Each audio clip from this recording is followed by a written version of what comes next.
संघर्ष ही जीवन है। एक बार एक किसान भगवान से बहुत ही नाराज हो गया। किसान बहुत मेहनती था।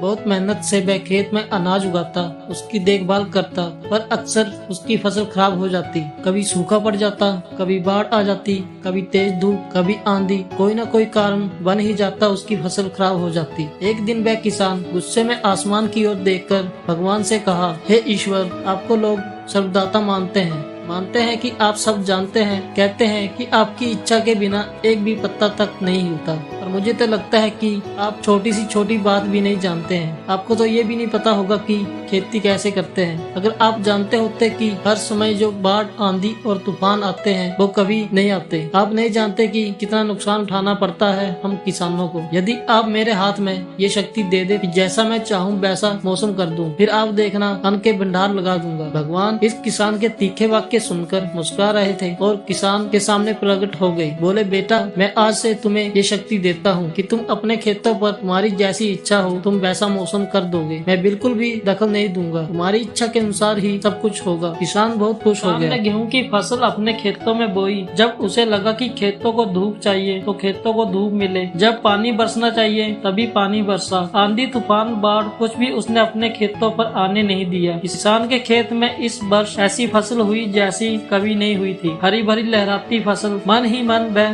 बहुत खुश हो गया और सोचने लगा, अब सबूत के साथ दिखाऊंगा भगवान को कि इसे कहते हैं शक्ति का सही उपयोग। मेरी फसल देखकर उन्हें अपने नियम जरूर बदलने पड़ेंगे। कुछ दिन गुजरे, फसल काटने को तैयार हो गई। किसान बहुत उत्सुकता के साथ फसल को काटने लगा, पर जैसे ही उसकी नजर गेहूं की बालियों पर गई तो उसने अपना सिर पकड़ लिया और वह रोने चिल्लाने लगा। गेहूं की एक भी बाली के अंदर गेहूं का दाना नहीं था। सारी बालियां अंदर से खाली थी। किसान बहुत दुखी हो गया और रोते हुए भगवान को फिर पुकारा, हे प्रभु, तुमने ये मेरे साथ क्या किया? क्या तुमने मुझे कोई सजा दी? भगवान बोले, पुत्र, ये तो होना ही था। तूने पौधों को संघर्ष करने का मौका ही कहाँ दिया? न तेज बारिश सहने दी और न ही धूप में उन्हें तपने दिया। एक भी चुनौती के सामना तुमने उन्हें नहीं करने दिया, इसलिए सारे पौधे अंदर से खोखले रह गए। जब आंधी, तूफान, तेज बारिश और धूप पड़ती है तभी ये पौधे अपने अस्तित्व को बचाने के लिए संघर्ष करते हैं और इसी संघर्ष में एक बल पैदा होता है जिसमें ऊर्जा होती है। यही ऊर्जा पूर्ति तेरे गेहूं के दानों की तरह जो नहीं फूटी। तूने उन्हें कठिन परिस्थितियों से गुजरने ही नहीं दिया। जहाँ उनके अस्तित्व का जन्म होता है सारी बालियां इसलिए खाली हैं। इसमें एक भी गेहूं का दाना इसलिए नहीं है क्योंकि तुमने अपने पौधों को संघर्ष कराया ही नहीं। याद रखिए, स्वर्ण में स्वर्णीय आभा तभी आती है जब वह आग में तपने, गलने और हथौड़े से पीटने जैसे संघर्ष से गुजरते हैं। कोयले का टुकड़ा हीरा तभी बनता है जब वह उस दाब और उस ताप की मुश्किल परिस्थितियों से गुजरता है। इसी तरह यदि हमारी जिंदगी में कोई संघर्ष ही ना हो, कोई चुनौती ही ना हो, तो हम भी गेहूं की बालियों की तरह खोखले रह जाएंगे। कोई अस्तित्व नहीं होगा हमारा।